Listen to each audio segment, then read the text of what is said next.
Hi అండి, నమస్తే. Welcome to Suhasini's kitchen. నేను మీ సుహాస్ని రెడ్డి. ఈరోజు మన కిచెన్లో క్రిస్పీగా టేస్టీగా హోటల్ లేదా రెస్టారెంట్ స్టైల్లో దోశను వేసి చూపిస్తున్నాను. మంచి రంగుతో కరకరలాడుతూ చాలా రుచిగా ఉండే ఈ దోశలను ఇంట్లోనే ఈజీగా ప్రిపేర్ చేసుకోవచ్చు. రెగ్యులర్గా వేసుకునే దోశల్లాగే ఈ దోశలను కూడా చాలా ఈజీగా ప్రిపేర్ చేసుకోవచ్చండి.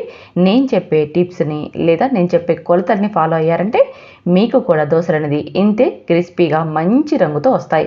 మరి ఇంకెందుకు ఆలస్యం, ఒక్కసారి ఈ వీడియో చూసి ట్రై చేసి నచ్చితే లైక్ చేయండి. ఇందుకోసం ఒక బౌల్ తీసుకొని అందులోకి 2 కప్పుల బియ్యాన్ని వేసుకోవాలి. ఇక్కడ నేనైతే రేషన్ బియ్యం తీసుకుంటున్నాను. మీరు కావాలంటే నార్మల్ రైస్నైనా వాడుకోవచ్చు. రేషన్ బియ్యం తీసుకున్నామంటే దోశలు అనేది ఎప్పుడు కూడా బాగా ఫ్లఫీగా వస్తాయి. అలాగే 1/2 కప్పు దాకా ఉద్దిపప్పును వేసుకోవాలి. అలాగే 1/4 కప్పు దాకా పచ్చిశనగపప్పును వేసుకోవాలి. చూడండి, ఉద్దిపప్పును అయితే సగం తీసుకోవాలి, శనగపప్పును అయితే 1/4 కప్పు తీసుకోవాలి. ఇలా ఏ కప్పుతో అయితే బియ్యం తీసుకున్నామో అదే కప్పుతో అన్నీ కూడా కొలతల్లో తీసుకోవాలి. అప్పుడే మీకు నేను చెప్పినట్టుగా దోశలు వస్తాయి.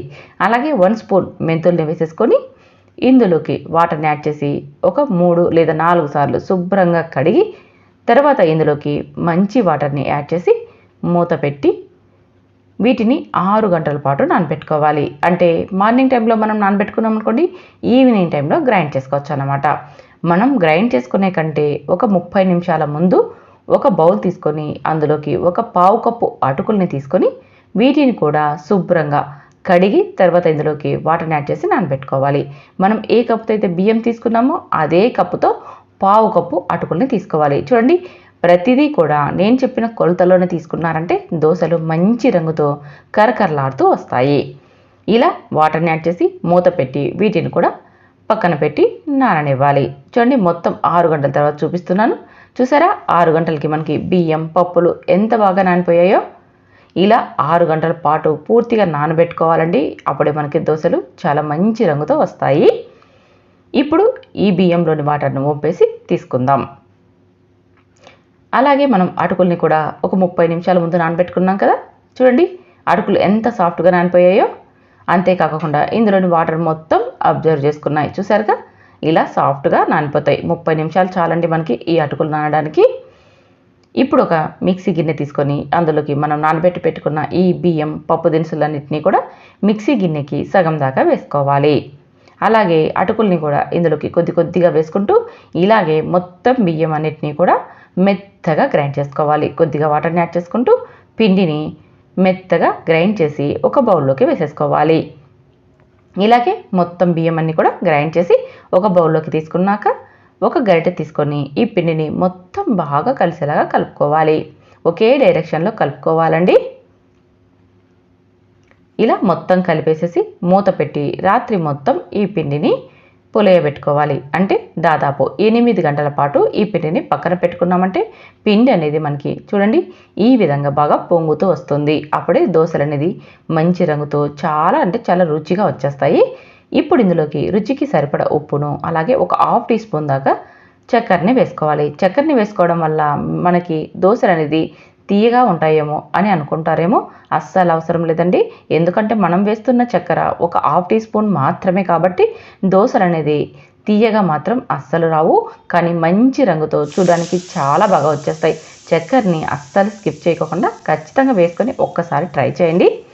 ఇలా వేసేసి ఒకసారి ఇదంతా బాగా కలిసేలా కలుపుకోవాలి. వంట సోడాని అస్సలు వేయకండి, క్రిస్పీగా దోశలు రావు. ఇప్పుడు దోశల పెనం పెట్టి పెనం వేడెక్కాక కొద్దిగా వాటర్ని స్ప్రింకిల్ చేసేసుకొని శుభ్రంగా తుడిచేసేసి ఒక గరిటె పిండిని తీసుకొని మంటను లో ఫ్లేమ్లోకి టర్న్ చేసి ఎంత వీలైతే అంత పలుచగా దోశను వేసుకోవాలి. ఇలా వేసేసుకొని దోశను ఒక 2 నిమిషాల పాటు అలాగే ఫ్రై అయిన తర్వాత ఇప్పుడు కొద్దిగా ఆయిల్ని అప్లై చేసేసుకోవాలి. ఈ దోశలకి కాస్త ఆయిల్ అనేది ఎక్కువగానే పడుతుంది. అప్పుడే దోశలు మంచి రంగుతో వస్తాయి. ఇలా ఈవెన్గా మనం ఆయిల్ని అప్లై చేసుకున్నాక పెనాన్ని అటు ఇటు తిప్పుతూ దోశ అనేది మంచి రంగులో వచ్చే వరకు కాల్చి తీసుకోవాలి. మంటను మాత్రం మీడియం ఫ్లేమ్లోనే పెట్టుకోవాలి.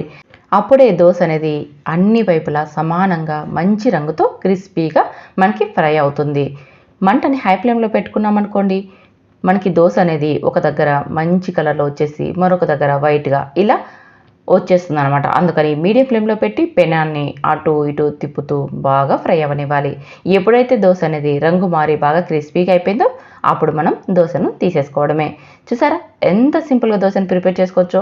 హోటళ్ళకి రెస్టారెంట్కి వెళ్ళడం కంటే ఇంట్లోనే హెల్దీగా టేస్టీగా మనం తయారు చేసుకోవచ్చు.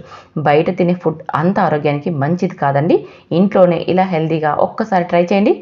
నేను చెప్పిన కొలతల్ని నేను చెప్పిన టిప్స్ని ఫాలో అయ్యారంటే ఇంట్లోనే హోటల్ అండ్ రెస్టారెంట్ స్టైల్ దోశను తినేయచ్చు. మరికెందుకు ఆలస్యం, ఒక్కసారి ట్రై చేసి మీకు ఎలా వచ్చిందో కామెంట్ చేయండి. నచ్చితే మాత్రం లైక్ చేయండి, షేర్ చేయండి.